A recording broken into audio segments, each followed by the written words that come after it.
ایام بیت کے روزے جو ہیں، درمیان کے دن جو ہے وہ مہینے کے درمیان کے 3 روزے، اسی طریقے سے مختلف جو مواقع ہیں اس کے اوپر جو روزے رکھے جاتے ہیں اس کے الگ سے احادیث میں فضائل جو ہیں وہ وارد ہوئے ہیں۔ اور پھر جیسے جمعرات کا روزہ ہے، پیر شریف کا روزہ ہے، یعنی ہفتے میں ایک روزہ، تو نبی رحمت صلی اللہ علیہ وسلم سے یہ ثابت ہے کہ آقا علیہ السلام ہر پیر شریف کو روزہ رکھا کرتے ہیں۔ واہ واہ، تو یہ ایک تسلسل کے ساتھ ہے۔ اور پھر جب شعبان المعظم کی جلوہ گری ہوتی تو نبی رحمت شفیع امت صلی اللہ علیہ وآلہ وسلم کا یہ مبارک انداز ہوتا تھا کہ اماں عائشہ صدیقہ طیبہ طاہرہ رضی اللہ تعالی عنہا ارشاد فرماتی ہیں کہ سرکار دو عالم صلی اللہ علیہ وآلہ وسلم جو ہے شعبان سے زیادہ، فرماتے رمضان کے بعد جو شعبان میں سب سے زیادہ جو ہے آپ روزوں کا اہتمام کیا سبحان کرتے اللہ، تھے، سبحان اور اس کثرت کے ساتھ روزے رکھا کرتے تھے، یہاں تک کہ روایات میں موجود ہے کہ سارا ہی شعبان روزے رکھا کرتے تھے۔ صحیح۔ پھر علماء نے اس کی تشریح بیان کی کہ سارا جو ہے وہ شعبان سے مراد یہ کہ شعبان کے اکثر روزے رکھا کرتے تھے۔ صحیح۔ پھر مطلقاً جو ہے وہ روزوں کے بڑے فضائل ہیں۔ صحیح۔ نبی پاک علیہ السلام کی حدیث پاک ہے، آقا دو جہاں علیہ السلام نے ارشاد فرمایا جس نے ایک نفل روزہ رکھا اس کے لیے جنت میں ایک درخت لگا دیا جاتا ہے۔ سبحان اللہ۔ پھر فرمایا کہ وہ درخت جو لگا دیا جائے گا جس کا پھل انار سے چھوٹا اور سیب سے بڑا ہوگا، واہ واہ، وہ شہد جیسا میٹھا اور خوش ذائقہ ہوگا۔ اللہ پاک بروز قیامت روزہ دار کو اس درخت کا پھل کھلائے گا۔ اللہ اکبر، کیا بات ہے۔ اتنی برکت ہے۔ جہاں کی نعمتیں ملتی ہے روزہ دار کو، دو جہاں کی نعمتیں ملتی ہے روزہ دار کو، دو جہاں کی نعمتیں ملتی ہے روزہ دار کو، جو نہیں رکھتا ہے روزہ، جو نہیں رکھتا ہے روزہ، وہ بڑا بڑا دان ہے۔ اللہم بلغنا رمضان، اللہم بلغنا رمضان، روزہ دارو چھوم جاؤ کیونکہ دیدار خدا، روزہ دارو چھوم جاؤ کیونکہ دیدار خدا، خلد میں ہوگا تمہیں، خلد میں ہوگا تمہیں، یہ وعدہ رحمان ہے۔ اللہم بلغنا رمضان، اللہم بلغنا رمضان۔ سبحان اللہ، ماشاء اللہ۔ نبی رحمت شفیع امت صلی اللہ تعالی علیہ وآلہ وسلم کا فرمان عالی شان ہے جس نے ثواب کی امید رکھتے ہوئے ایک روزہ رکھا، واہ واہ واہ، اللہ پاک اسے دوزخ سے 40 سال کی مسافت کے برابر دور فرما دے۔ اللہ اکبر، کیا بات ہے۔ یعنی جنت کے پھل کی بھی بشارت ہے اور جہنم سے دوری کی بھی بشارت کی بشارت۔ واہ واہ، کیا بات۔ مزید نبی پاک علیہ السلام نے ارشاد فرمایا جس نے رضائے الہی کے لیے ایک دن کا نفل روزہ رکھا، سبحان اللہ۔ اللہ پاک اس کے اور دوزخ کے درمیان ایک تیز رفتار سوار کی 50 سالہ مسافت یعنی فاصلے تک دور فرما دے گا۔ اللہ اکبر، اللہ اکبر۔ نبی پاک کیا علیہ بات۔ السلام نے ارشاد فرمایا اگر کسی نے ایک دن نفل روزہ رکھا آہا، اور زمین بھر سونا اسے دیا جائے صحیح، جب بھی اس کا ثواب پورا نہ ہوگا، اللہ اکبر، اللہ اکبر۔ اس کا ثواب تو قیامت کے دن ہی ملے گا۔ پھر کیا چاہیے شاہ صاحب، یعنی اتنا فضیلت ہے، اتنی برکتیں ہیں، ثواب کے تعلق سے دیکھ لیں، جنت کے تعلق سے دیکھ لیں، دوزخ سے دوری کے تعلق سے دیکھ لیں، اللہ کی رحمت کو ملنے کے تعلق سے دیکھ لیں، تو پھر نفل روزوں کا اہتمام ہمیں کرنا چاہیے اور اس کے لیے ہمیں کوشش بھی کرنا چاہیے۔ اس کے فضائل اور اس میں مزید جیسے اب شعبان کے تعلق سے ہم گفتگو کریں، کچھ کالز ہم شامل کرتے ہیں، پھر ہمیں سیگمنٹ کی طرف بھی بڑھنا ہے، نعت خواہ اسلامی ہمارے ساتھ ہے، کچھ مناجات بھی انشاءاللہ ہم اشعار شامل کرتے ہیں۔ آئیے کچھ کالز شامل کرتے ہیں۔ تو اطہر اطہار اسلام آباد سے عرض کر رہا ہوں، ببرکت مہینوں میں الحمدللہ بہت اچھا ہمیں نالج مل رہا ہے، اور بالخصوص اسی دعوت اسلامی کے ماحول کا فیضان ہے کہ رجب میں مجھے 7 روزے رکھنے کی سعادت حاصل ہوئی ہے، اور شعبان میں بھی انشاءاللہ یہی نیت ہے۔ اللہ پاک ہمیں نیک ماحول کے ساتھ جڑے رہنے کی توفیق عطا فرمائے۔ مبلغین رہنمائی فرمائے اس پہ استقامت کیسے مل سکتی ہے کہ ہم ریگولر روزے رکھنے والے بن جائیں؟ جی انشاءاللہ، پہلے تو آپ کو مبارک، ماشاءاللہ آپ نے 7 روزے رکھے اور شعبان کا بھی آپ کا ارادہ ہے، اللہ چاہے گا تو انشاءاللہ اس میں بھی آپ کو استقامت ملے گی، اور پھر رمضان کے روزے تو انشاءاللہ فرض رکھنے۔ آپ کے سوال کے جواب لیتے ہیں، ایک کال اور ہم شامل کرتے ہیں پہلے۔ میرا سوال ہے، نفل روزوں کے فضائل تو بہت ہیں مگر نفل روزوں پر استقامت نہیں ملتی، اس کا کیا حل ہے؟ راشد بھائی دونوں سوالات تقریباً ملتے جلتے ہیں، تو کیا کہتے ہیں استقامت کے بارے میں؟ اصل میں ہوتا یہی ہے کہ وہ اچھا، پھر جیسے آپ نے روایت بیان کی نا، اس وقت میرے ذہن میں گفتگو آ رہی تھی کہ وہ نفل پر کنٹینیو وہ عمل کرتا ہے نا، وہ نفل کام کرتا ہے، پھر اللہ پاک ایک مقام اسے عطا فرماتا ہے، تو یہ کیسے بندہ جو ہے اس استقامت کو حاصل کرے؟ یہ استقامت بڑی شے ہے، اور اس کو کہا جاتا ہے کہ الاستقامت فوق الکرامہ۔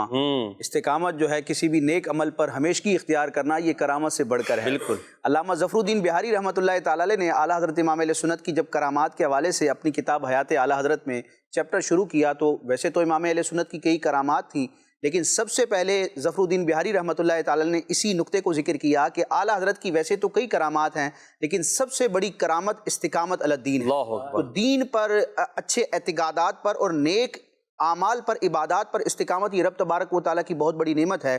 تو نفلی عبادت ہو یا فرض عبادت ہو، اس پر استقامت کے لیے پہلی چیز تو یہ ہے کہ بندہ صدق کے دل سے رب تبارک و تعالیٰ کی بارگاہ میں دعا کرے۔ صحیح۔ رب تبارک و تعالیٰ ہی نیک عمل کی توفیق عطا فرمانے والا ہے، دعا کو لازم اختیار کرے، پھر ان نفلی عبادات، نفلی روزوں کے فضائل کو بار بار پڑھتا رہے۔ صحیح۔ ایک دفعہ روایت سنی، ایک جذبہ آیا اور انسان نے روزے رکھ لیے، پھر رفتہ رفتہ وہ روایات، وہ مضامین محو ہوتے جاتے ہیں، یعنی انسان کی توجہ میں نہیں رہتے۔ تو دینی کتابوں کا مسلسل مطالعہ رہے، اور ایسے مکتبۃ المدینہ کے کئی رسائل امین سنت کی تحریرات ہیں، بالخصوص فیضان سنت میں جو ایک باب ہے فیضان رمضان، یہ الگ سے بھی فیضان رمضان کتاب ملتی ہے، اس میں نفلی روزوں کا فضیلت پر پورا چیپٹر ہے، تو اس کو بار بار پڑھتا رہے گا تو انشاءاللہ ذہن بنے گا۔ اور پھر یہ ہے کہ ایسا ماحول بھی اپنا، یعنی اس کی گیدرنگ میں اور اس کے سرکل میں ایسے افراد ہوں جو نفلی عبادات کے گویا کہ شائق بھی ہوں اور عامل بھی ہوں، تاکہ وہ پھر ایک دوسرے سے جب ملاقات ہوگی، ڈسکشن ہوگی، تو دوسرے کے عمل کو دیکھ کر بھی بعض اوقات ترغیب ملتی ہے کہ میرا فلاں دوست، میرا فلاں منسلک شخص جو ہے وہ نیک کام کر رہا ہے تو مجھے بھی کرنا چاہیے۔ تو نیکوں کی صحبت میں رہیں گے، اور الحمدللہ دعوت اسلامی کا جو دینی ماحول ہے، اور جا بجا بالخصوص ملک پاکستان میں تو الحمدللہ اس دینی ماحول کی بہاریں، اور ہر جگہ ہی الحمدللہ ہر شہر میں دعوت اسلامی کے اجتماعات اور اسلامی بھائیوں کا سلسلہ ہوتا ہے۔ تو نیک افراد کی، نیک اسلامی بھائیوں کی اگر صحبت رہے گی تو انشاءاللہ صحبت کی برکت سے بھی نیکیوں پر دوام اور استقامت عطا ہوگی۔ اچھا، پھر یہ اس میں جیسے آپ نے فرمایا نا اجتماع، تو شاہ صاحب جیسے سحری اجتماعات ہیں، تہجد اجتماعات ہیں، تو سحری اجتماعات میں آنے والے ضروری سارے روزہ بھی رکھتے ہوں، اب وہ اجتماع میں آئے، تہجد پڑھی، مناجات میں شرکت کی، تو یہ اس طرح کے اجتماعات میں آنا، تہجد اجتماع میں شرکت کرنا، تو ایسے اسلامی بھائی جو اس طرح کا انعقاد کرتے ہیں ان کے ساتھ اٹھنا بیٹھنا، اگر ہر مہینے 2-3 مرتبہ اس طرح تہجد اجتماع اور سحری اجتماع بندہ چلا جاتا ہے تو ایک آدھ روزہ تو رکھ ہی لے گا۔ اچھا، روزہ نہ بھی رکھے تو روزے کی محبت تو پیدا ہو ہی جائے گی، کیا کہتے ہیں آپ؟ یعنی یہ بھی ذریعہ ہے نا استقامت کا۔ جی دیکھیں، بات ہے الصحبت مؤثرہ، جسے پاک میں الصحبت مؤثرہ کی صحبت اثر رکھتی ہے۔ تو جیسے ماشاءاللہ سے جب انہوں نے سوال کیا ہے تو اس کے اندر یہ بتایا کہ میں نے دعوت اسلامی کی دینی ماحول کی برکت سے جو ہے رجب المرجب میں 7 روزے رکھنے میں کامیاب ہوں۔ الحمدللہ۔ تو بات یہ ہے کہ دعوت اسلامی کا دینی ماحول، اور جہاں اٹھنا بیٹھنا ہوتا ہے، جہاں روزوں کی ڈسکشن ہوتی ہیں، روزوں کے بارے میں بات چیت ہوتی ہے، بہت بڑی تعداد ہے محسن بھائی، جو ہمارے علاقوں میں، ہمارے ڈویژنوں میں، ہمارے ٹاؤنز کے اندر جو ہے ایک بڑی تعداد ہے کہ جن کو شاید نفلی روزوں کے بارے میں وہ کانسیپٹ نہیں تھا، معلومات نہیں تھیں، لیکن الحمدللہ یہ جو سحری اجتماعات ہیں ان کے اندر جب گئے اور جا کر وہاں پر بیانات سنیں، اور ایک ذہن، کہاں جا رہے ہیں جناب؟ سحری اجتماع میں۔ کہاں جا رہے ہیں؟ سحری۔ سحری تو رمضان میں ہوتی ہے، رمضان میں، یہ شعبان میں کوئی سحری کرا رہے ہیں، تو فوراً ذہن میں کیا بات ہے؟ اچھا رجب کا مہینہ ہے، اچھا جناب شعبان کا مہینہ ہے، اس لیے عاشقان رسول جو ہے وہ سحری اجتماع کا انعقاد کر رہے ہیں۔ اور جب ایک بات ہے کہ جب وہ گیدرنگ ہوتی ہے نا، ایک بڑی تعداد جب لوگوں کی جمع ہوتی ہے اور وہاں پر سحری کا بھی جب انتظام ہوتا ہے، تو ایک بڑی تعداد ہے کہ جب ایک تعداد تو ہے جو لنگر کھا کے اٹھ جاتی ہے، لیکن ایک بڑی تعداد روزہ رکھتی ہے، جو روزہ رکھ کر آتی ہے. الحمدللہ. اب اس کو روزے کی وہ برکتیں کہاں سے مل رہی ہیں؟ اللہ اللہ. اس کی ذہن کیسے بنا ہے؟ وہ ذہن ایسے بنا ہے کہ فضائل سنیں اور آیا اجتماع کے اندر اب کیا ہے، ہاں بھائی تم رکھ رہے ہو روزہ، آیا میں تو رکھ رہا ہوں، اچھا آپ بھی رکھ رہے ہو، میں بھی رکھ رہا ہوں. تو یوں ایک دوسرے کو ایک ماحول جو ہے نا وہ ایسا بن جاتا ہے کہ جو عبادات اور ریاضات کی طرف ذوق اور شوق کی طرف بندہ جاتا ہے. ایسے ہی استقامت پانے کا ایک بہترین نسخہ جو ہے جی وہ شیخ طریقت امیر اہل سنت دامت برکاتہم العالیہ کا بڑا مبارک رسالہ ہے، اس کا نام ہے 72 نیک اعمال. اس کی اپلیکیشن بھی ہے، نیک اعمال کا رسالہ ہے، اس کی موبائل اپلیکیشن بھی ہے. اور روزانہ اپنے اعمال کا جائزہ لے. صحیح. اچھا اس میں جائزہ روزانہ کا بھی ہے، یعنی آپ نے دن رات کیسے گزارے ہیں، اپنے شب و روز کیسے گزارے ہیں، روزانہ کا بھی اعمال ہیں. پھر اس میں جو ہے وہ ہفتہ وار بھی ہیں، اس میں ماہانہ بھی ہیں، سالانہ بھی ہیں، اور زندگی بھر کا بھی نصاب دیا ہوا ہے. Islam is a complete code of life. اسلام ایک مکمل ضابطہ حیات ہے. اگر کوئی اس کے مطابق آج کے دور میں بولے نا بھی کیسے عمل کروں، کیسے میں ٹائم ٹیبل بناؤں، کیسے میں جدول بناؤں، تو اس کے لیے یہ 72 نیک اعمال کا رسالہ لے. 72 نیک اعمال کا، اور آج سے جو نا اس کو بھرنا شروع کریں انشاءاللہ. اس کی برکتیں جیسے آپ شاہ صاحب نے فرمائی نا وہ آپ دیکھیں گے آپ کو نصیب ہوں گی، اور اللہ نے چاہا تو نفل روزے عبادات اور دیگر علم کی برکتیں اللہ نے چاہا آپ کو اس کا حصول آپ کے لیے آسان ہو جائے گا. ایک اور کال دیجیے گا.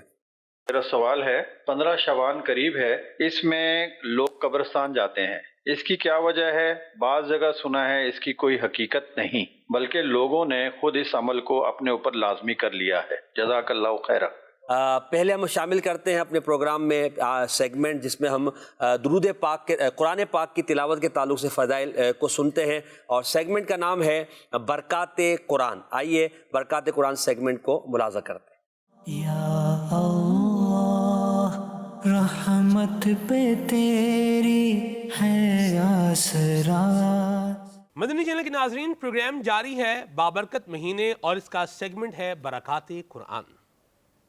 اللہ تبارک و تعالیٰ کے پیارے اور آخری نبی جناب محمد عربی صلی اللہ علیہ وسلم کا فرمان حضرت ابو موسیٰ اشعری رضی اللہ تعالی عنہ نے بیان فرمایا ہے.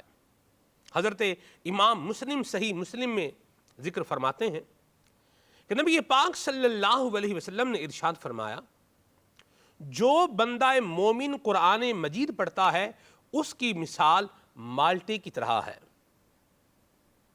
جس کی خوشبو بھی اچھی ہوتی ہے، مزہ بھی خوب اور پاکیزہ ہوتا ہے.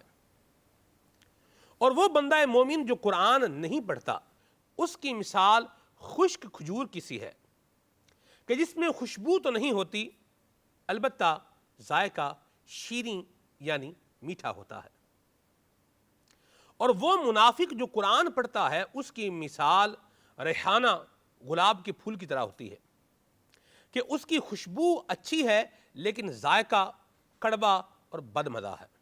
اور وہ منافق جو قرآن کریم نہیں پڑھتا اس کی مثال حنظل یعنی تمہ کی سی ہے کہ جس میں خوشبو بالکل نہیں ہوتی اور ذائقہ بھی انتہائی کڑوا ہوتا ہے. یہ تمہ ایک ایسا یوں بولیے کہ ایک پھل ہے کہ اگر پاؤں کے نیچے آ جائے تو زبان کڑوی کر دیتا ہے. ہم اللہ پاک سے عافیت کا سوال کرتے ہیں. اللہ تعالیٰ نے ہمیں ایمان والا بنایا ہے، اللہ تعالیٰ ہمیں قرآن کریم پڑھنے والا بھی بنائے. یہی ہے آرزو تعلیم قرآن عام ہو جائے، تلاوت کرنا صبح و شام میرا کام ہو جائے، تلاوت کرنا صبح و شام میرا کام ہو جائے. آمین بجاہ النبی الامین علیہ وعلی آلہ افضل الصلوات والتسلیم. اللہ ماشاء اللہ، صلو علی الحبیب صلی اللہ تعالی علی محمد. سلمان بھائی نے تلاوت قرآن کے تعلق سے ایک حدیث پاک اور پھر اس کے بعد شعر کے ذریعے ترغیب و دعا کا سلسلہ بھی ہوا. چلیں اسی کو کنٹینیو کرتے ہیں. نور عالم بھائی ہمارے ساتھ ہیں. حضور مناجات کے کچھ اشعار شامل پروگرام کر لیتے، پھر جو سائل کا سوال تھا اس کی طرف بڑھتے ہیں. جی صلی اللہ تعالی علی محمد صلی اللہ علیہ وسلم.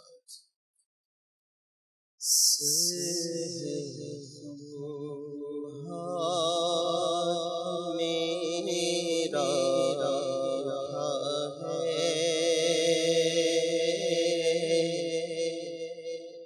خدا تجھ سے میری دعا ہے، یا خدا تجھ سے میری دعا ہے، فضل رحم کی التجا ہے مولا، فضل رحم کی التجا ہے، یا خدا تجھ سے میری دعا ہے، قلب میں یاد تیری بسی ہو، ذکر لب پر تیرا ہر گھڑی ہو، قلب میں یاد لب پر ثنا ہے، میرے ہر درد کی دوا ہے، کون دکھیوں تیرے سوا ہے، یا خدا تجھ سے میری دعا ہے، اور حب دنیا میں دل پھنس گیا ہے، نفس بدکار حاوی ہوا ہے، ہائے شیطان بھی پیچھے پڑا ہے، یا خدا تجھ سے میری دعا ہے، آہ بندہ دکھوں میں گھرا ہے، اس کو تیرا ہی بس آسرا ہے، آہ بندہ دکھوں میں گھرا ہے، اس کو تیرا ہی بس آسرا ہے، التجا کرم یا مولا، التجا کرم یا خدا ہے مولا، التجا کرم یا خدا ہے، یا خدا تجھ سے میری دعا ہے، اور فضل کر تو عطا کر، اور معاف خدا ہے عطا کر، واسطہ پنج تن پاک کا ہے،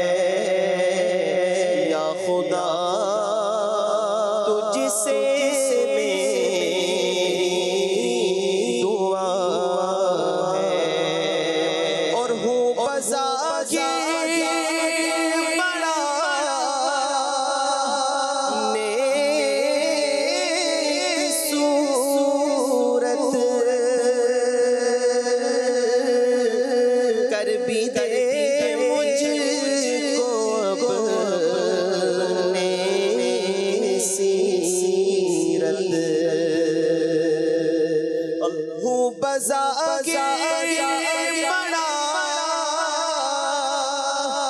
نیک صورت بھی دے مجھ کو اپنے سیرت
تجھ سے عطار کی التجا ہے مولا، تجھ سے عطار کی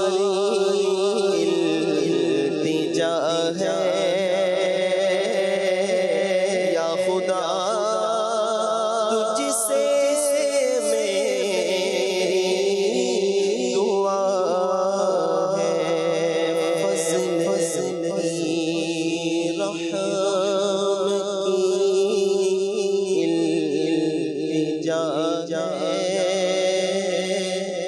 یا خدا، تجھ سے میری دعا ہے یا رب العالمین صلی اللہ تعالی علیہ وآلہ وسلم۔ صلو علی الحبیب صلی اللہ علی محمد صلی اللہ علیہ وسلم۔ راشد بھائی، وہ کالر نے سوال کیا تھا قبرستان جانے کے تعلق سے شب برات۔ جی، سوال جو کیا گیا تھا تو حدیث پاک میں نبی کریم علیہ السلام کا نصف شعبان یعنی کہ 15 شعبان المعظم کی رات قبرستان تشریف لے جانا، یہ ثابت ہے۔ ام المومنین حضرت عائشہ صدیقہ رضی اللہ تعالیٰ عنہا کی وہ پوری تفصیلی روایت موجود ہے جو کہ امیر علیہ سنت کے رسالے آقا کا مہینہ اس میں بھی درج ہے۔ تو قبرستان کی زیارت ویسے ہی سنت مبارکہ ہے، مستحب ہے۔ نبی کریم علیہ السلام ارشاد فرماتے ہیں کنت نہیتکم عن زیارت القبور فزوروها، کہ پہلے میں تمہیں قبروں کی زیارت سے منع کرتا تھا، کیونکہ ابتدائی اسلام میں کچھ حکمتوں کے تحت نبی پاک علیہ السلام نے قبرستان جانے کی ممانت فرمائی تھی، لیکن بعد میں یہ ممانت منسوخ ہو گئی، ختم ہو گئی، اور اب حکم دیا گیا۔ ارشاد فرمایا کنت نہیتکم عن زیارت القبور فزوروها، پہلے میں قبروں کی زیارت سے منع کرتا تھا، اب حکم دیتا ہوں کہ فزوروها، قبروں کی زیارت کرو، کہ اس کی دنیاوی اور اخروی برکات ایسی ہے کہ فإنها تزاہد فی الدنیا وتذکر الآخرہ، کہ قبروں کا منہ دیکھنا، قبرستان کی زیارت کرنا، یہ دنیا سے بندے کو بے رغبت کرتا ہے اور آخرت کی یاد دلاتا ہے۔ بالکل شب برات میں قبرستان جانا یہ سنت مبارکہ ہے، مستحب عمل ہے، اور اس طرح دیگر جو مبارک راتیں اور ایام ہیں جن میں مسلمان قبرستان کی طرف جاتے ہیں تو بالکل یہ درست ہے۔ اچھا، اس سوال میں یہ کہا گیا کہ لوگ اپنی طرف سے اس کو لازم سمجھتے ہیں۔ دیکھیں محسن بھائی، کسی کام کا مستقل طور پر کرنا اس بات کی دلیل نہیں ہوتی کہ وہ کرنے والا اس شخص کو، اس کام کو، وہ کرنے والا شخص اس کام کو شرعاً فرض، واجب اور لازم سمجھتا ہے۔ ورنہ ہم اپنی ڈیلی روٹین میں دیکھتے ہیں، روز مرہ کی معمولات ہمارے کھانے پینے کے اعتبار سے ہوں، لباس پہننے ملبوسات کے حوالے سے ہوں، کہیں آنے جانے کے اعتبار سے ہو، تو ہم بیسیوں کام روزانہ ایسے کرتے ہیں جنہیں ہم لازم نہیں سمجھتے، واجب نہیں سمجھتے، پھر بھی ہم روزانہ کرتے ہیں۔ تو کسی کام کو مستقل طور پر کرنا اس کے لازم ہونے کی دلیل نہیں ہوتا، اور یہ کسی سے بدگمانی بھی معاذ اللہ نہیں رکھنی چاہیے۔ کوئی بھی مسلمان اس کو واجب کے درجے میں نہیں لیتا۔ اور احادیث کا اگر خلاصہ دیکھا جائے تو نبی کریم علیہ السلام کی کئی ارشادات اس معنی پر موجود ہیں کہ وہ عمل جو استقامت کے ساتھ کیا جائے، مستقل مزاجی کے ساتھ کیا جائے، اگرچہ مقدار کے اعتبار سے وہ تھوڑا ہو، وہ رب کو محبوب ہوتا ہے. یعنی کم عمل ہے لیکن استقامت والا ہے، روزانہ کیا جانے والا عمل ہے، ہمیشگی والا عمل ہے، وہ رب کی بارگاہ میں مقبول ہوتا ہے. تو یہ مسلمانوں سے معاذ اللہ اس میں بدگمانی نہیں کرنی چاہیے، کیونکہ کسی کام کو کوئی واجب سمجھتا ہے، لازم سمجھتا ہے، یہ اس کے عقیدے اور اعتقاد کا معاملہ ہے. جب تک وہ اپنے لبوں سے اس کو ظاہر نہیں کرتا تو اس وقت تک ہمیں حسن ظن ہی رکھنا چاہیے. اللہ تبارک و تعالیٰ نیک کاموں پر ہمیں ہمیشگی اختیار کرنے کی توفیق عطا فرمائے. ماشاءاللہ، بہت اچھا آپ نے جواب دیا. اور دیکھیں مسلمان قبرستان جا رہے ہیں، اچھا کام کر رہے ہیں نا، اچھا کام کرنے والے سے بدگمانی کرنا یا اس کے بارے میں غلط کمنٹس دینا یہ سمجھ سے بالاتر ہے. قبرستان جا رہا ہے، اچھا ہی کر رہا ہے. ہاں وہاں جا کر جو خرافات اور غلط کام ہوتے ہیں، مثال کے طور پر قبروں پر پاؤں رکھ دینا ہے یا قبرستان میں اور جو ناجائز انداز لوگ اختیار کرتے ہیں، اس کی کوئی بھی پذیرائی نہیں کرتا. مگر فی نفسی ہی قبرستان جانا چونکہ ثابت ہے، سنت ہے، اس کی اجازت ہے، لہٰذا اس میں مسلمانوں کو عبرت حاصل کرنے کے لیے، ثواب حاصل کرنے کے لیے، ثواب پہنچانے کے لیے اور مردوں کو ایصال ثواب کرنے کے لیے ہمیں قبرستان جانا چاہیے، چاہے وہ نصف شعبان کی رات ہو یا کوئی اور دن ہو. تو نصف شعبان مسلمانوں کا معمول ہے. اور بعض جگہ اگر ہم جائیں تو انٹیریئر میں جاتے ہیں تو وہ عید والے دن بھی قبرستان جانے کا ایک پورا ان کا معمول ہوتا ہے. عاشورے والے دن جاتے ہیں تو ٹھیک ہے، ایک اچھا کام کریں، کوئی حرج نہیں. اللہ پاک ہمیں مسلمانوں سے حسن رکھنے کی توفیق عطا فرمائے. شاہ صاحب، موضوع چل رہا ہے نفل روزوں کا ہمارا، تو قرآن کوئی آیت مبارکہ بھی آپ بیان فرمائیں نا. روزے داروں کے تعلق سے قرآن کیا فرماتا ہے؟ ایک تو فرض روزے ہیں، جب مطلقاً روزے رکھنے کے تعلق سے ویسے صائم کہا جاتا ہے روزے رکھنے والے کو، اور اسلامی بہن ہو یعنی خاتون ہو تو اس کو صائمتن یا صائمات جمع ہو جائیں تو کیا فرماتے ہیں؟ اللہ تبارک و تعالیٰ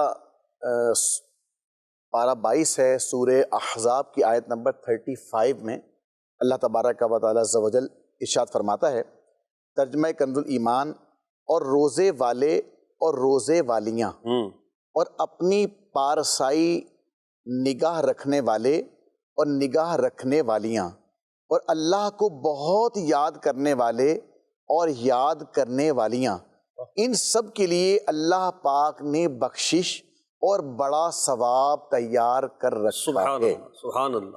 ان سب کے لیے تو یہ ارشاد ہوا سورہ احزاب کی آیت نمبر 35 میں. یہاں جو فرمایا گیا نا والصائمین والصائمات، اور روزے والے اور روزے والیاں، اس کی تفسیر میں حضرت علامہ ابو البرکات عبداللہ بن احمد نصفی رحمۃ اللہ تعالی علیہ لکھتے ہیں، اس میں فرض اور نفل دونوں قسم کے روزے داخل. اللہ اکبر. واہ. منقول ہے جس نے ہر مہینے ایام بید یعنی چاند کی 13، 14 اور 15 تاریخ کو 3 روزے رکھے، وہ روزے رکھنے والوں میں شمار کیا جاتا ہے. وہ صائمین اور صائمات کے زمرے میں آ جائے گا. اللہ اکبر. واہ. قرآن مجید فرقان حمید میں اس کا ذکر بھی ہے اور ترغیب بھی ہے. اور نبی پاک علیہ السلام کی حیات طیبہ میں نے عرض کیا کہ آقا علیہ السلام کی زندگی اٹھا کے دیکھ لیں تو آپ کو جو ہے وہ روزوں کی کنٹینیو ملے گی. نبی پاک علیہ السلام مختلف ایام میں جو ہے وہ روزوں کا اہتمام کیا کرتے تھے. تو ہمیں چاہیے کہ نبی رحمت علیہ السلام کی ان مبارک اداؤں کو جو ہے وہ ادا کرتے ہوئے روزوں کی کثرت رکھیں. اچھا، آپ روزوں کہ دیکھیں روزہ جو ہے یہ نفلی جو عبادت ہے، بیسیکلی اصل میں بات یہ ہے کہ دیکھیں اسٹیمنا ہوتا ہے نا، اسٹیمنا، اس کے اوپر لوگ بڑی کوششیں اور بڑی محنت کرتے ہیں.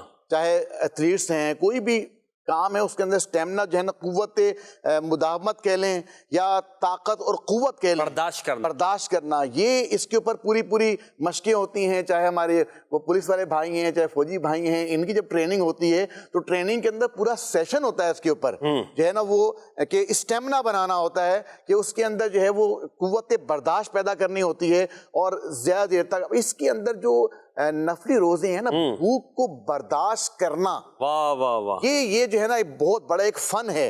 اور جو بھوک کو برداشت کرنے میں کامیاب ہو جاتا ہے نا، اب بھوک کو برداشت کرتا ہے نا، اب جب اپنے اوپر یہ جو اس کے جو اندر اللہ تبارک تعالیٰ نے ایک نظام رکھا ہوا ہے، یعنی جب کھانا نہیں کھائے گا جو ہے وہ جسم کو جو ہے وہ بھوکا رکھے گا، پیاسا رکھے گا، تو جسم کے اندر ایک سسٹم اور نظام ہے، وہ تمام سسٹم اور نظام جو ہے وہ ایکٹیو ہوتا ہے، ایکٹیو ہو جاتا ہے، اور اس کے اندر بہتری آ جاتی ہے، اور اس کے اندر جو ہے اس کو بہت سارے ایسے ہمارے آرگنز ہیں جسم کے اندر جن کو ریسٹ کرنے کا موقع ملتا ہے۔ اللہ اکبر۔ دیکھیں ہمارا معدہ ہے، اب معدے کے اندر جب کچھ نہ کچھ ڈالتے رہیں گے، ہر وقت ڈالتے رہیں گے کچھ نہ کچھ، تو معدے کو تو کام کرنا ہی پڑ رہا ہے، اس کو ریسٹ نہیں مل رہا۔ روزے کی حالت میں جب بندہ روزہ رکھتا ہے، اب چاہے وہ نفلی روزہ ہے، چاہے وہ فرض روزہ ہے، اس کے فضائل و کمالات برکتیں اپنی جگہ پر ہیں، لیکن دیکھیں دنیاوی فائدہ یہ ہو رہا ہے کہ آپ کا جو سٹمک ہے، آپ کا جو معدہ ہے، اس کو ریسٹ مل رہی ہے۔ اچھا، اب اس کو جب ریسٹ ملتا ہے نا تو اس کی جس میں کارکردگی یعنی اس میں اضافہ ہوتا ہے، اس میں بہتری آتی ہے۔ پھر جو ہے وہ اسی طریقے سے جگر ہے، تو جگر کو مضبوط بنانے کا جو طریقہ لکھا ہے کتابوں کے اندر کہ انسان تھوڑا بھوکا اور پیاسا رہے، اس سے کیا ہوتا ہے کہ خون کی جو روانی ہوتی ہے، خون کی کچھ کمی واقع ہوتی ہے، اور خون کی جو شریانوں کے اندر اس کا جو ہے خون کا بہاؤ جو ہوتا ہے، اس کے اندر سرکولیشن کے اندر فرق آتا ہے۔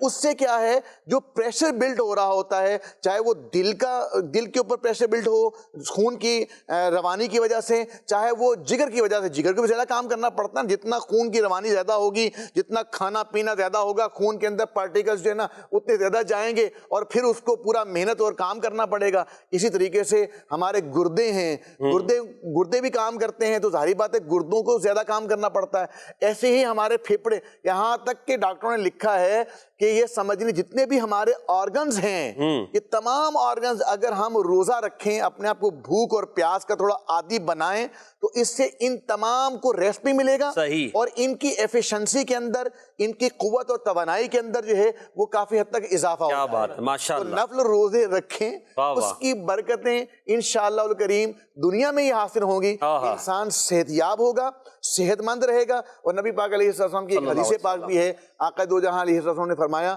کہ روزے رکھو صحت یاب ہو جاؤ۔ کیا بات ہے، ماشاءاللہ۔ یعنی دنیاوی فوائد بھی ہیں اور اخروی فوائد بھی، اور آخرت میں دیدار خدا تو روزے دار کو ملنا ہی ہے انشاءاللہ۔ ہم اللہ کے دیدار کے لیے روزہ رکھیں نا، اس طرف میں وہی عشق والی بات دوبارہ لے آتا ہوں، یعنی اللہ کے دیدار کے لیے روزہ رکھیں۔ آج بھوکا پیاسا رہ رہا ہوں اس لیے کہ اللہ پاک مجھے اپنا دیدار جنت میں عطا فرمائے گا۔ جب نیکوں کے لیے دسترخوان بچھے گا، قرب والوں کے لیے دسترخوان بچھے گا، اللہ کے محبوبوں کے لیے دسترخوان بچھے گا، تو اس میں ہمارا بھی کوئی نام شامل ہو جائے، اور اس دسترخوان پر، اس خانے کرم پر ہم بھی حاضر ہو جائیں۔ اور جب نعمت اللہ پاک بانٹے اور نعمت دیدار عطا فرمائے، تو اللہ کریم ہم سب کو اپنی دیدار سے بھی مشرف فرمائے۔ اعلیٰ حضرت رحمۃ اللہ تعالی کا وہ شعر ہے نا، اس پر وہ یہ بھول گیا میں، اعلیٰ حضرت نے یہ اسی چیز کو خانے کرم کے تعلق سے جب خدا دکھلائے، خدا دن خیر سے لائے، سخی کے گھر ضیافت کا۔ سبحان اللہ۔ حضور یہ شعبان کے تعلق سے ہم بات اب چاہتا ہوں کہ کچھ گفتگو ہو جائے۔ 14 شعبان کا روزہ جو ہمارے یہاں رکھا جاتا ہے، ترغیب بھی دی جاتی ہے، اور ہم یہ کہتے ہیں کہ بھئی اس دن جو ہے وہ کیا کہتے ہیں کہ اعمال نامے بند ہو رہے ہوتے ہیں۔ تو اس کو میں لیتا ہوں، پہلے ایک کال لے لیتے ہیں۔ جی، کال دیجیے گا۔ محمد ارسلان اتاری، مدینہ الاولیاء ملتان شریف سے بات کر رہا ہوں۔ ماشاءاللہ سے بابرکت مہینے سلسلہ بہت ہی پیارا چل رہا ہے۔ محسن بھائی آپ سے یہ سوال ہے، 14 شعبان اور 15 شعبان کا جو روزہ رکھا جاتا ہے، اس کی کتنی فضیلت ہے؟ احادیث وغیرہ میں اس بارے میں رہنمائی فرمائے۔ جی انشاءاللہ اس کا جواب لیتے ہیں۔ ایک اور کال اگر ہے تو وہ دے دیجیے۔ میرا سوال یہ ہے کہ شعبان کا مہینہ جس کو آقا کا مہینہ بھی کہا جاتا ہے، کیا یہ مہینہ حرمت والے مہینوں میں شامل ہے؟ اگر نہیں تو پھر اس کے حوالے سے اتنی تاکید ہونے کی وجہ کیا ہے؟ براہ مہربانی جواب ارشاد فرما دیجیے، جزاک اللہ۔ حرمت والا مہینہ تو یہ نہیں ہے، مگر امام غزالی رحمۃ اللہ تعالی نے جب ذکر کیا ہے روزوں کے تعلق سے، تو وہاں نفل روزوں کا جہاں بیان کیا ہے احیاء العلوم کی پہلی جلد میں، تو فرمایا حرمت والے 4 مہینے، اسی طرح فضیلت والے بھی 4 مہینے، ان میں ایک شعبان المعظم بھی ہے۔ اور اس کی فضیلت کے لیے اتنا ہی کافی ہے کہ نبی پاک علیہ السلام نے فرمایا کہ شاہری، یہ مہینہ میرا مہینہ ہے۔ تو اس لیے اس مہینے کو ایک برکت اور ایک فضیلت حاصل، اگرچہ وہ 4 مہینے جن کو قرآن نے حرمت والا کہا ہے، وہ اس میں شامل نہیں ہے شعبان المعظم، مگر یہ فضیلت، برکت، اس کے فضائل اور اس میں ثواب روزوں کا اور پھر عبادات کا اور پھر نبی پاک علیہ الصلوۃ والسلام کا اپنا خود عمل، اس وجہ سے شعبان المعظم کی اہمیت ظاہر ہوئی اور وہ احادیث اور تابعین کے ذریعے ہم تک پہنچی۔ تو امت جو ہے وہ کہے تو ہم قرن اول سے یعنی قدیم سے شعبان کا ادب و احترام کرتے ہوئے اس کے اہتمام کرتی، کیونکہ شعبان رمضان سے بالکل ملا ہوا ہے۔ تو رمضان المبارک کے اہتمام اور اس کی تیاری کے لیے شعبان المعظم میں اہتمام کیا جاتا ہے تاکہ مسلمان رمضان المبارک میں اللہ تبارک و تعالیٰ کی مزید اچھے انداز میں عبادت کرنے میں کامیاب ہو جائیں۔ شعبان کے روزے کی فضیلت کے بارے میں کچھ فرمائیے۔ کہ شعبان کی 15ویں رات جو ہے وہ اعمال نامے جو ہے وہ تبدیل کیے جاتے ہیں، ٹھیک، اور اعمال نامے اللہ تبارک و تعالیٰ کی بارگاہ میں پیش کیے جاتے ہیں۔ صحیح۔ تو اس میں ہمارے شیخ طریقت امیر اہل سنت دامت مالیہ فرماتے ہیں کہ 14 شعبان کو بھی روزہ رکھ لیا جائے کہ جب اللہ تبارک و تعالیٰ کی بارگاہ میں جو اعمال نامہ پیش کیا جائے گا تو اس کا آخری دن 14 شعبان ہے، آخری دن میں روزہ ہو، اور اس کے بعد جو ہے 15 شعبان المعظم کو بھی روزہ رکھ لیا جائے۔ تو جو اعمال نامے کا سمجھ لیں پہلا دن ہوگا، اگلا جو اعمال نامہ جو سمجھ لیں کہ چیپٹر شروع ہو رہا ہے تو اس دن بھی روزہ ہوگا۔ تو اس کی فضیلت بھی ہے حدیث کریمہ کے اندر، جو حضرت علی المرتضیٰ شیر خدا کرم اللہ تعالیٰ وجہ کریم سے مروی ہے کہ نبی پاک صاحب الاولاق سیاہ افلاق صلی اللہ علیہ وآلہ وسلم کا فرمان عالی شان ہے، جب 15 شعبان کی رات آئے تو اس میں قیام یعنی عبادت کرو اور دن میں روزہ رکھو، بے شک اللہ تعالیٰ غروب آفتاب سے آسمان دنیا پر خاص تجلی فرماتا ہے اور کہتا ہے کوئی مجھ سے مغفرت طلب کرنے والا کہ اسے بخش دوں، ہے کوئی روزی طلب کرنے والا کہ اسے روزی دوں، ہے کوئی مصیبت زدہ کہ اسے عافیت عطا کروں، ہے کوئی ایسا اور یہ اس وقت تک فرماتا ہے کہ فجر طلوع ہو جائے۔ اللہ اکبر۔ جیسے حدیث پاک میں آپ نے سماعت کیا 15 شعبان کے روزے کی تو باقاعدہ فضیلت آئی ہے، ٹھیک ہے، اور چونکہ 15 شعبان کو فضیلت حاصل ہے اور اعمال نامے اللہ کی بارگاہ میں پیش ہونے ہیں تو 14 کو بھی روزہ رکھ لیں اور 15 کو بھی روزہ رکھ لیں، اور پھر 15ویں شب میں کچھ نوافل کا اہتمام کرنے کا بھی فرمایا گیا۔ اگر ہم امیر اہل سنت مالک کے رسالہ آقا کا مہینہ اس کا مطالعہ کر لیں، پہلے سے لے کے رکھ لیں، عام نمازوں کے اندر بھی اس کو تقسیم کرنے کا سلسلہ بنا لیں، تو اللہ نے چاہا تو نفل روزوں کے فضائل بھی اس میں کچھ نہ کچھ ملیں گے، ساتھ میں شب برات کی جو خاص اہمیت و افادیت ہے اور خاص جو 6 نفل روزے رکھنے ہیں، کیسے رکھنے ہیں، کیا نیتیں کرنی ہیں، اس میں انشاءاللہ الکریم ملے گا۔ نصف شعبان کی جو ہے دعا بھی اس کے اندر لکھی ہوئی ہے، تو کوشش کر کے اس رسالے کو حاصل کر لیں، اس کو 15 شعبان آنے سے پہلے اس کا مطالعہ کر لیں، اور بہتر یہ ہے اگر اللہ تبارک تعالیٰ آپ پر کرم فرمائے، اگر سمجھتے ہیں ہمارے گھروں پر اللہ رحمت نازل فرمائے، اللہ تبارک تعالیٰ ہمارے جہاں ہم کالج میں ہیں، یونیورسٹی میں ہیں، اگر ہم جناب وہ اپنے دکان میں ہیں، بزنس پوائنٹ پہ ہیں، کوئی دفتر میں ہیں، اگر یہ ہم کام کر لینا کہ یہ جو رسالہ ہے آقا کا مہینہ، یہ رسالہ اور فیضان سنت سے نفل روزوں کے جو فضائل ہیں، اس کا ہم گھر میں درس دینے کا اہتمام کر لیں۔ کیا بات ہے، درس دینے کا اہمیت بنے گی، گھر میں درس کی ترکیب بنا لیں، اور ایک آپ کا جو بزنس پوائنٹ ہے وہاں پر بھی ایک درس دینے کی ترکیب بنا لیں۔ آپ بولیں گے درس کیسے دیں؟ بھائی درس کا طریقہ بھی ماشاءاللہ لکھا ہوا ہے، پڑھ کے سنانا ہے آپ نے۔ نہیں کچھ بھی نہیں آتا تو کتاب کھولیں اور درود شریف پڑھ کے شروع کر دیں درس دینا، فضیلت ہوگی نا، برکتیں ملیں گی۔ آپ ایک تعداد ہے، جب آپ بولیں گے نا کہ 14 کا روزہ بھی رکھ لیں تو 15 کا روزہ بھی رکھ لیں، بیان کر دیں، انشاءاللہ وہ رکھنے میں کامیاب ہوں گے۔ اور خاص طور پہ ہمارے گھر کی جو لیڈیز ہیں، عورتیں ہیں، یہ جو ہے نا دیکھا ہے کہ زیادہ رغبت پاتی ہیں روزوں کی طرف، ماشاءاللہ۔ تو اگر یہ چیزیں ان تک پہنچ جائیں، آپ کی رسالہ، آپ کی کتاب پہنچ جائے گھر میں، اپنے گھر میں آپ درس دے دیں، کسی کو کتاب دے دیں، اس کو بولو اپنے گھر میں درس دے دیں، تو انشاءاللہ جتنے بھی ان اعمال کو کرنے میں کامیاب ہو جائیں گے، کسی نے 14 کا روزہ رکھ لیا، کسی نے 15 کا روزہ رکھ لیا، کوئی نفل روزہ رکھ لیا، انشاءاللہ الکریم اس کا اجر و ثواب میں ہمارا بھی حصہ ہو جائے گا۔ کیا بات ہے راشد بھائی، 14 اور 15 شعبان کے روزوں کے تعلق سے بات ہو گئی، مزید آپ کچھ فرمانا چاہیں گے ان روزوں کے تعلق؟ شعبان کی اہمیت کو بھی بیان کیا گیا ہے، اور ہم دیکھتے ہیں کہ دعوت اسلامی کے دینی ماحول میں تو بہت زیادہ شعبان المعظم کے تعلق سے ایک خاص اہتمام ہوتا ہے، کیا کہتے ہیں یہ اہتمام اور روزوں کا اہتمام، اس کی کیا وجہ ہے؟ سبحان اللہ۔ اس کی وجہ تو بالکل ظاہر ہے کہ حصول ثواب کی بندہ مومن کو حرص ہوتی ہے، اور احادیث مبارکہ میں کثرت کے ساتھ اس کے فضائل بیان کیے گئے، اور سعادت مند مومن وہی ہوتا ہے جو نبی کریم علیہ السلام کے فرامین کی پیروی کرتے ہوئے، اتباع کرتے ہوئے، ان پر عملی جامہ پہناتے ہوئے عبادات کی طرف راغب ہوتا ہے۔ شعبان المعظم کی عظمت و شان کے حوالے سے ماشاءاللہ کافی گفتگو ہوئی ہے۔ مفتی احمد یار خان نعیمی رحمۃ اللہ تعالی علیہ نے شعبان المعظم کی عظمت کے حوالے سے ارشاد فرمایا کہ وہ حضرت ام المومنین عائشہ صدیقہ رضی اللہ تعالیٰ عنہ کا فرمان ہے کہ رمضان المبارک کے روزوں کے بعد سب سے زیادہ نبی کریم علیہ السلام شعبان المعظم کے مہینے میں روزہ رکھا کرتے تھے۔ تو اس کی وجہ آپ نے یہی بتائی کہ یہ رمضان کا پڑوسی ہے، اور یہ ایک برکت والا معاملہ ہوتا ہے کہ ایک عظمت والی شے سے جس دوسری شے کو قرب ہوتا ہے تو اس برکت سے اس کو بھی حصہ ملتا ہے۔ تو چونکہ رمضان المبارک سے یہ قرب رکھتا ہے، لہذا مفتی صاحب فرماتے ہیں کہ شعبان المعظم میں نفلی روزے، نفلی نمازیں پڑھنی چاہیے، گویا کہ رمضانی عبادات جو رمضان میں اسپیشل کی جانے والی عبادات ہیں ان کی تیاری شعبان المعظم ہی کے مہینے سے کرنی چاہیے۔ اور بندہ مومن کے جو اعمال رب کی بارگاہ میں پیش ہوتے ہیں، مسلمانوں کے، انسانوں کے اعمال پیش ہوتے ہیں، تو اس کے حوالے سے مختلف روایات ہیں۔ ایک روایت تو یہی ہے کہ پورے سال کے اعمال نصف شعبان المعظم یعنی 15ویں شب کو رب کی بارگاہ میں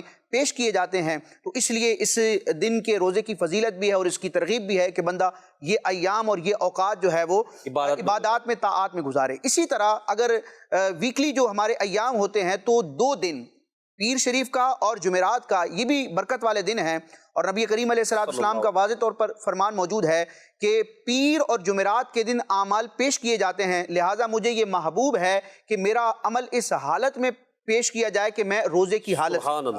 تو یعنی ہفتہ وار اعمال جو ہوتے ہیں وہ جمعرات اور پیر کو پیش کیے جاتے ہیں، اور سالانہ جو اعمال ہوتے ہیں وہ شعبان المعظم میں پیش کیے جاتے ہیں۔ اور آپ نے جو فرمایا کہ شعبان کی عظمت، تو مفتی احمد یار خان نعیمی رحمۃ اللہ تعالیٰ نے بڑی پیاری بات ذکر کی کہ سارے اعمال، سارے سال کے تفصیلی اعمال جو شعبان المعظم کی نصف رات جو ہے، 14 شعبان المعظم کا دن گزرنے کے بعد جو 15ویں شب آتی اس میں پیش کیے جاتے ہیں، تو اس لیے کہ یہ رب تبارک و تعالیٰ کے ہاں اسلامی مہینوں میں آخری مہینہ ہے، اور اسلامی مہینوں میں پہلا مہینہ جو ہے وہ رمضان کا ہے۔ حالانکہ آج تک ہم نے یہی سنا ہے کہ محرم الحرام پہلا اسلامی مہینہ اور آخری مہینہ ذوالحجہ ہے۔ تو مفتی صاحب فرماتے ہیں کہ یہ فرشی ترتیب ہے، یعنی زمین پر یہ ترتیب ہے، لیکن عرش پر جو ترتیب ہے اسلامی مہینوں کی، تو اس اعتبار سے شعبان المعظم آخری مہینہ ہے اور رمضان المبارک جو ہے وہ پہلا مہینہ۔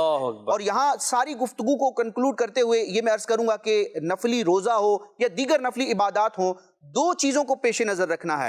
ایک یہ ہے کہ استقامت اختیار کرنے کی کوشش کرنی ہے، اور اس سے بڑھ کر یہ کہ جو عمل کرنا ہے وہ خالصتاً للہ کرنا ہے، اللہ کی رضا کے لیے کرنا ہے، مخلوق کو دکھانے کے لیے یا معاذ اللہ بری نیت سے نہیں کرنا۔ اس پر میں ایک ترغیب کے طور پر ایک حکایت بھی بیان کرنا چاہوں گا تاکہ ہمیں رغبت ملے کہ ہمارے اسلاف اور علماء اور اولیاء کا نفلی عبادات کے حوالے سے کیسا اخلاص والا معاملہ تھا۔ علمی دنیا میں ایک بڑا روشن نام ہے صاحب ہدایہ کا، امام برہان الدین ابو الحسن علی بن ابو بکر فرغانی مرغینانی رشدانی حنفی رحمت اللہ تعالیٰ علیہ، جو صاحب ہدایہ ہیں۔ آپ نے فقہ کے موضوع پر بڑی شاندار کتاب لکھی ہے جو کہ درس نظامی میں بطور سلیبس پڑھائی جاتی ہے، اور درس نظامی کی فقہ کی جتنی بھی کتابیں ہیں سب سے زیادہ جو سلیبس پڑھایا جاتا ہے اسی کتاب سے، یعنی موجودہ دور میں عالم دین بنانے کے لیے اور علم فقہ میں مہارت کے لیے جو بنیادی کتاب ہے وہ ہدایہ، اور اس کی کئی شروحات موجود ہیں۔ یہ تقریباً 13 سال کے عرصے میں تحریر کی گئی، اور اس 13 سال کے عرصے میں صاحب ہدایہ رحمت اللہ تعالی کا انداز کیا تھا۔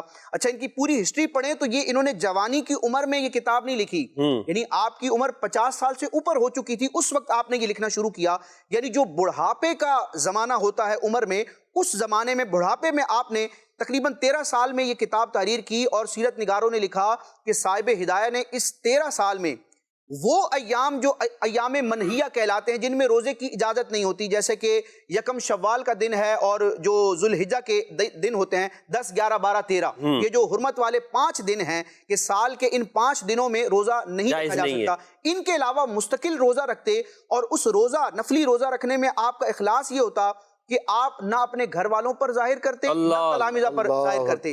آپ کا خادم آپ کے لیے کھانا لے کے آتا تو آپ کہتے کہ کھانا رکھیے، وہ کھانا رکھ کے خادم چلا جاتا تو صاحب ہدایہ وہ کھانا یا تو اپنے شاگردوں کو، اسٹوڈنٹس کو دے دیا کرتے، یا غریبوں مسکینوں میں تصدق کر دیا اللہ کرتے اکبر۔ تھے۔ اب وہ خادم اور گھر والے یہ سمجھتے کہ انہوں نے کھانا تناول کر دیا، اللہ۔ اور اسٹوڈنٹس یا جو فقراء ہوتے ان پر بھی ظاہر نہ ہوتا کہ انہوں نے روزہ رکھا نہ رکھا۔ یعنی 13 سال آپ کا روزے رکھنا اور پھر اس پر اتنا اخلاص کا معاملہ۔ علماء فرماتے یہی وجہ ہے کہ ویسے تو فقہ کے موضوع پر کئی کتابیں ہیں، لیکن جو مقبولیت، جو شہرت ہدایہ کو اس کتاب کو حاصل ہوئی کہ اس کی درجنوں شروحات لکھی گئی، بلکہ اشعار کی صورت میں بھی علماء نے ہدایہ کے مضامین کو لکھا ہے۔ تو رب تبارک و تعالیٰ کی رضا کے لیے اخلاص پر مبنی جو کام کیا جاتا ہے، دنیا اور آخرت میں اس کی برکتیں ظاہر ہوتی ہیں۔ وہ شمع کیا بجھے جسے روشن خدا کرے۔ سبحان اللہ۔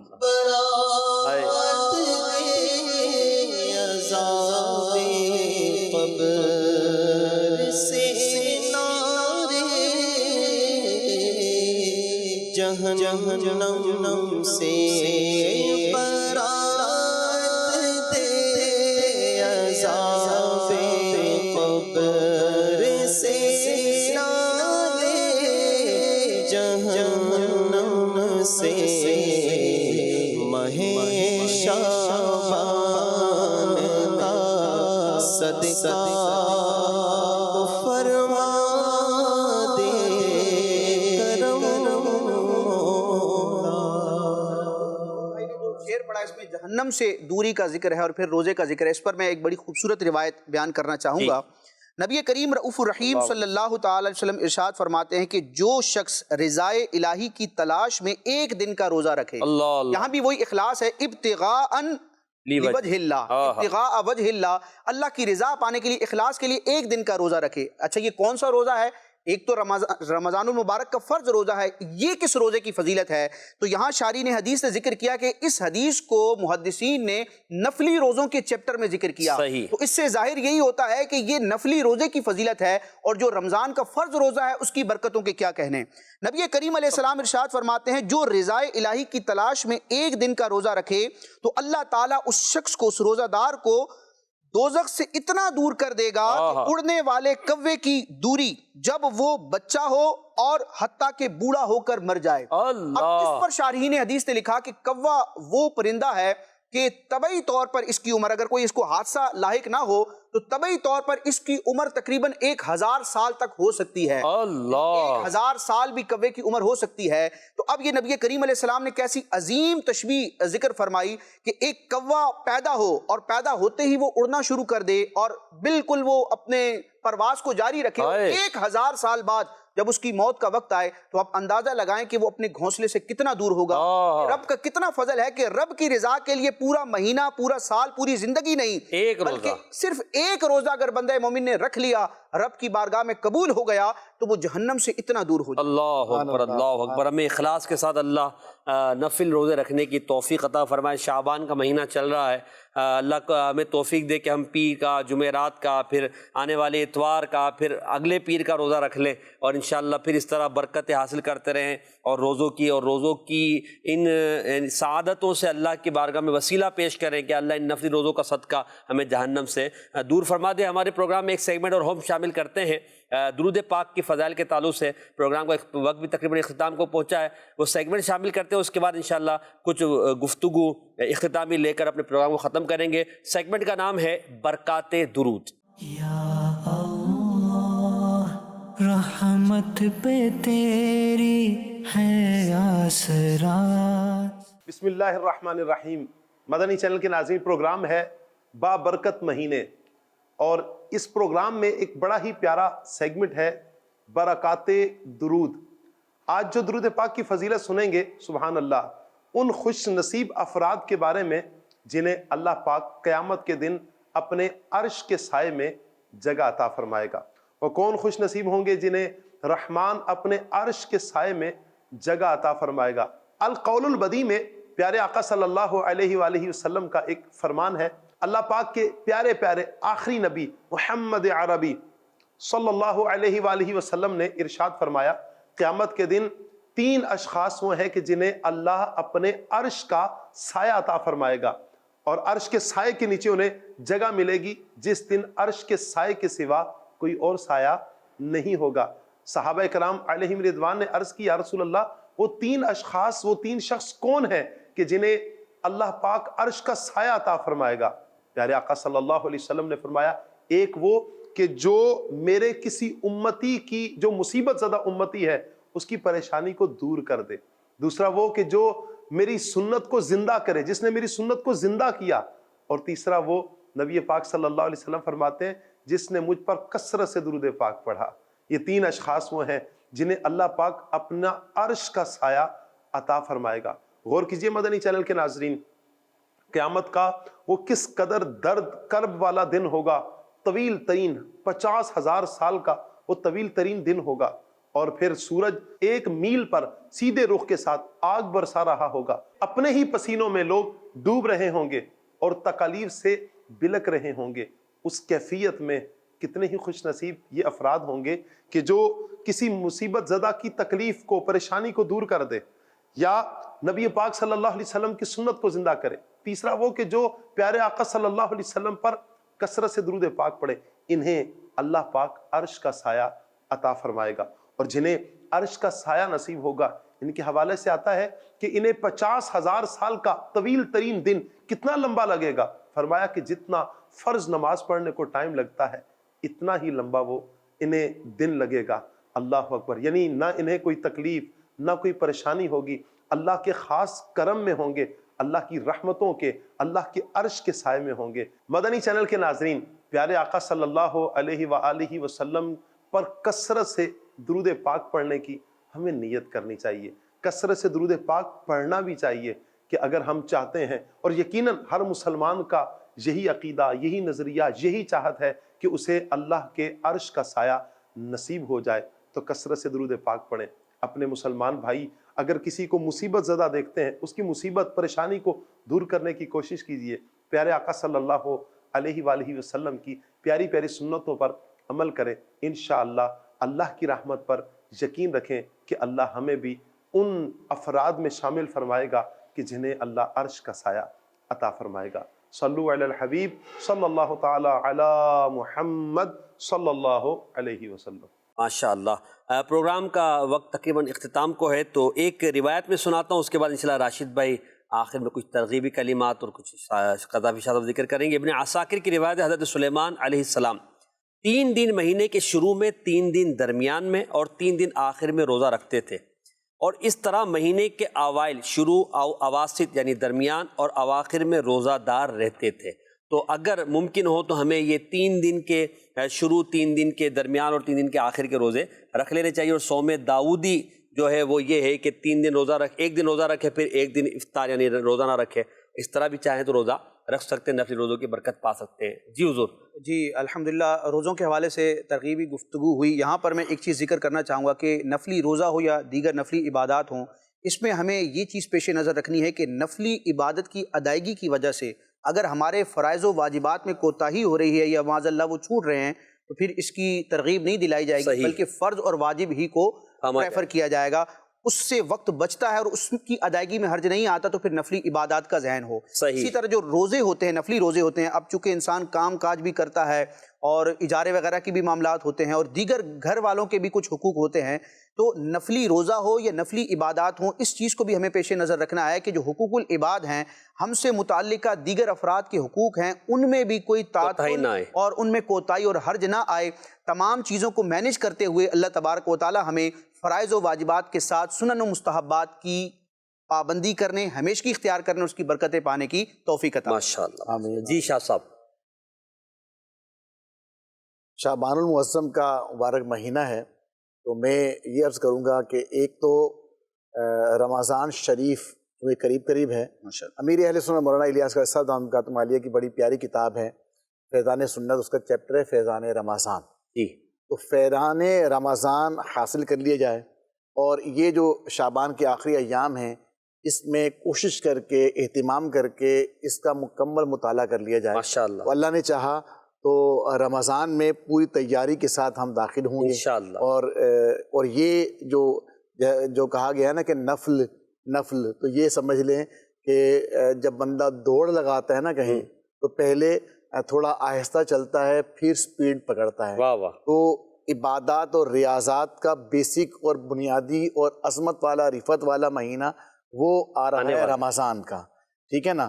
تو ابھی سے ہم سٹارٹ لے لیں نفل روزوں کو، اور عبادات کو اور ریاضات کو اور نوافل کو اور جناب تلاوتوں کو درودوں کو، تاکہ اس کو کنٹینیو کرتے کرتے ہمارا رمضان میں داخل. آمین آمین. اللہ کریم ہمیں عافیت کے ساتھ رمضان مبارک میں داخلہ عطا فرمائے، پھر رمضان کے پورے روزے رکھنے اور عبادت کی بھی توفیق عطا فرمائے. آمین.